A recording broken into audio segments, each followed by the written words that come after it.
Get ready to be inspired by one of the most influential motivational speakers of all time, Rohn, as he shares his wisdom on building strong character. Rohn believed that our character is the foundation upon which we build our lives, and that our success and happiness depend on the strength of this foundation. In this video, we will delve into Rohn's teachings on the importance of personal responsibility, self-discipline, and the power of positive habits.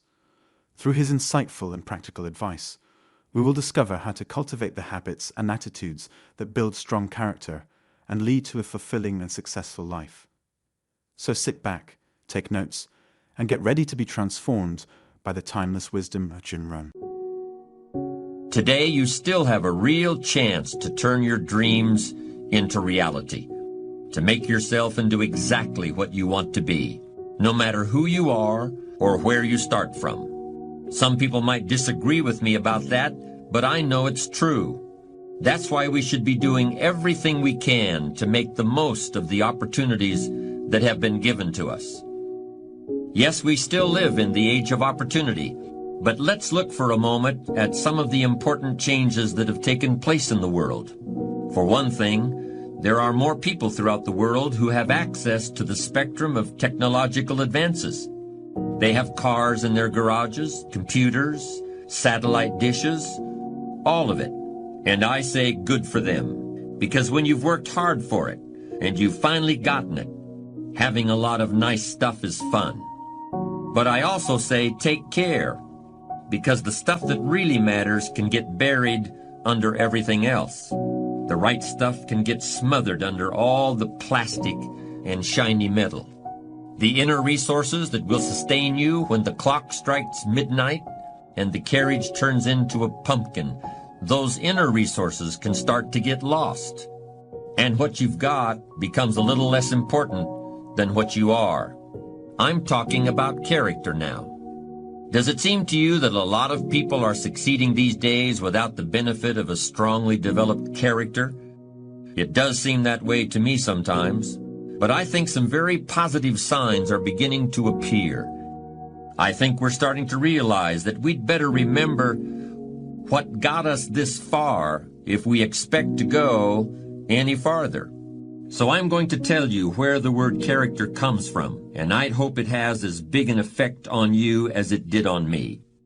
But first I want to just quickly mention the origins of another word that people often confuse with character, just to clarify the differences. That other word is charisma, and I think that it's often confused with character today. Charisma is derived from a Greek word meaning an ability to elicit favor in other people. It's a magnetic quality of personality that people respond to as if it were magic. Charisma is almost like a magic wand that confers power over others. But character has a very different origin. Character comes from a Greek word meaning chisel, or the mark left by a chisel. And of course a chisel is a sharp steel tool used for making a sculpture out of a hard or difficult material like granite or marble. And a chisel is also used for stripping away waste material from an object, stripping away stuff that might get in the way in order to get down to the essential thing, the thing that really matters. So in its origins, the word character isn't related to a word like charisma, which we've described as a kind of magic wand. Character isn't a magic wand, and I hope you'll remember that. You've got to chisel your character out of the raw material of yourself, just like a sculptor has to create a statue. The raw material is always there. Everything that happens to you, good or bad, is an opportunity for building your character. You may have noticed it already. In both its definition and its derivation, character doesn't refer to other people. It doesn't refer to having power over other people or getting other people to follow you or gaining favor with other people. Character is something that you have and that you are. You could be marooned on a desert island and your character would still be important. In fact, it would likely be very important in that situation. But charisma wouldn't do you any good at all. Charisma requires the presence of others, while character is all about you. Character is the person you are after you've chiseled and have gotten past all the unnecessary material to what's underneath. A really charismatic person can make people believe there's pie in the sky, or that the sky is going to fall tomorrow, one just as easily as the other. By creating these expectations, charismatic individuals can indeed energize and inspire others, or terrify and demotivate them, until the overblown scenarios are proven false and the charisma runs out. But a person of character doesn't need to be anyone's Pied Piper, and isn't comfortable in that role. Instead, he or she looks within for the true source of inspiration and energy. A charismatic person can inspire devoted or even fanatical loyalty, but this can all too easily turn into an unconscious sense of dependency, and that can make matters difficult when the leader is no longer available. Like a charismatic coach, effective during the glory years, but when he leaves the organization, there is a sense of abandonment, and the team may never achieve anything like its prior success. Powerful personalities often resist delegating authority, but it's an attitude of character for a leader to refrain from making himself or herself the indispensable heart and soul of an organization. Charismatic people have to keep pulling rabbits out of the hat. The magic of their presence has got to keep expressing itself, or people might start wondering where it went. Worse yet, they might start getting bored. One of the biggest pitfalls for a charismatic leader comes straight from his or her ability to inspire love and devotion. And this is the last point I want to make. In order to bask in the warm glow of a leader's approval, people may become reluctant to voice disagreements. There are people who become isolated because subordinates are afraid of them. But the same isolation can occur as a result of misplaced affection. People of character are usually well loved by everyone around them, but they make it clear that their own first love is for the truth, even if it hurts. And I want to close this discussion with a comparison between two historical personalities. Alexander the Great was undoubtedly the most charismatic leader who ever lived. He lived only to the age of 33, but he personally led his armies into one victorious battle after another. It wasn't always easy, however. Alexander's willingness to put himself in danger, his gift for oratory, and his genius as a military tactician inspired fanatical loyalty from his troops. But even they grew weary after years of constant warfare. More than once, they threatened to mutiny and return to Greece. But until they reached the malaria-ridden jungles of India, Alexander was always able to rally them for one more battle. He believed that he was a god, and that his wars of conquest demonstrated his divine power to the rest of the world. When he died in the ancient city of Babylon, his body was transported across the desert to Egypt in a golden hearse, drawn by scores of horses. Yet no one worships Alexander today. No one is impressed by all the cities he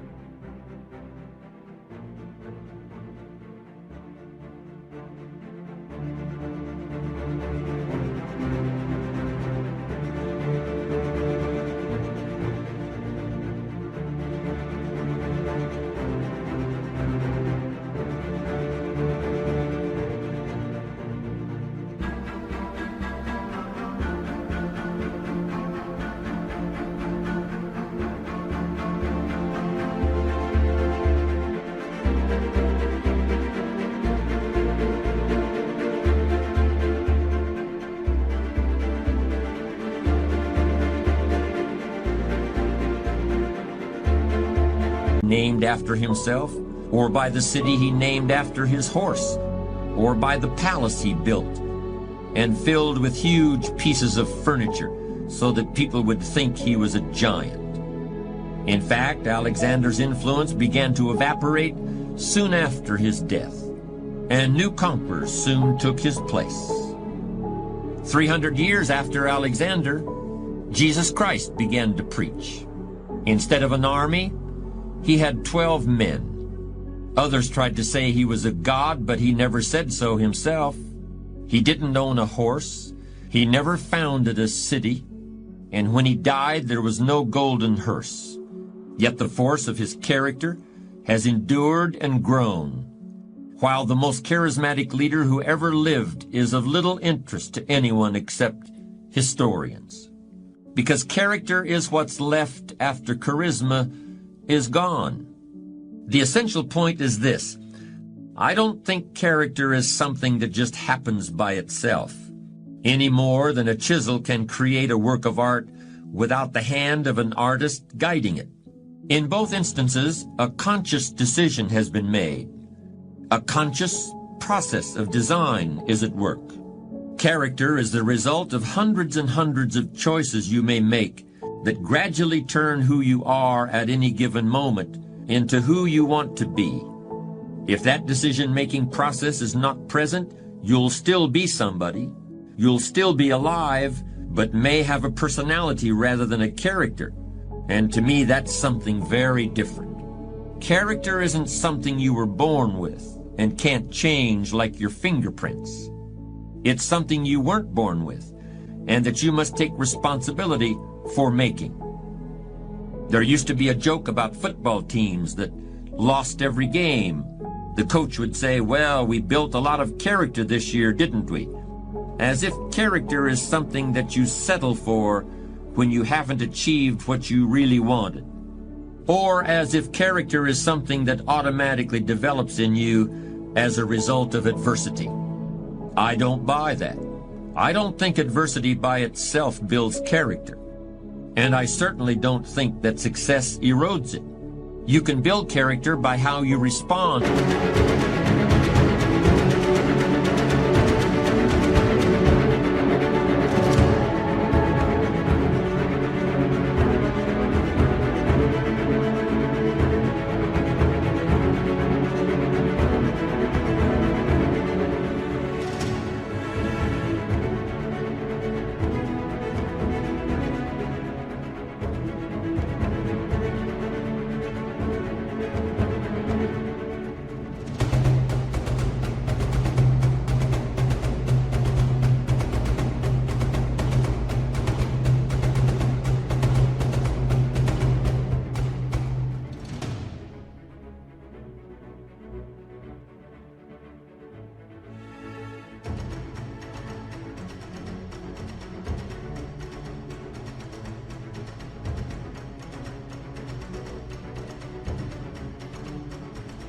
To what happens in your life, whether it's winning every game or losing every game, or getting rich or dealing with hard times. You build character out of certain qualities that you must create and diligently nurture within yourself. You've got to look for those things in your heart and in your gut. You've got to chisel away in order to find them, just like chiseling away rock in order to create the sculpture that has previously existed only in your imagination. But the really amazing thing about character is that if you're sincerely committed to making yourself into the person you want to be, you'll not only create those qualities, you'll strengthen them and recreate them in abundance even as you're drawing on them every day of your life. Like the burning bush in the biblical book of Exodus. The bush that burned, but it was not consumed by the flames. Character sustains itself and nurtures itself, even as it's being put to work and tested and challenged.